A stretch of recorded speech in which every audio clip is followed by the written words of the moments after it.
There's a glint of hope in otherwise tough talks in Geneva between the Syrian government and the Western-backed opposition. In the first deal struck from 2 days of talks, women and children will be allowed to leave the besieged city of Homs. Connie Kim reports.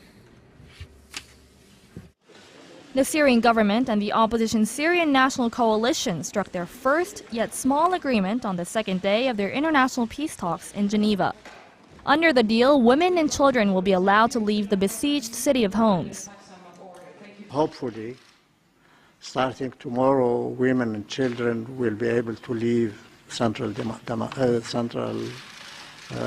the old city in Homs. Homs is a key battleground in the conflict with government forces pinning down rebels and civilians with heavy mortar attacks for more than 1 year. The two sides failed to reach common ground on sending humanitarian aid into Homs on Saturday, but UN envoy Lakhdar Brahimi, who is acting as mediator between two sides, has admitted progress was always going to be slow.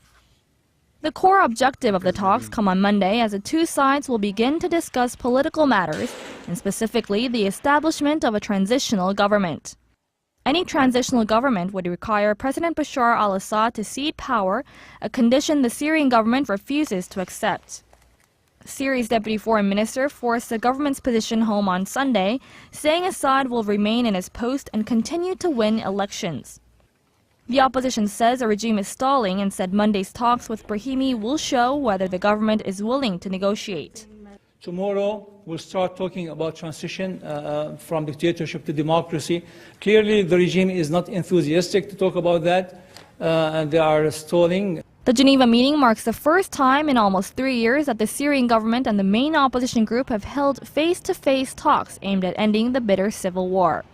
It's estimated that more than 130,000 people have been killed in Syria since parts of the country rose up against President Assad in March 2011. Connie Kim, Arirang News.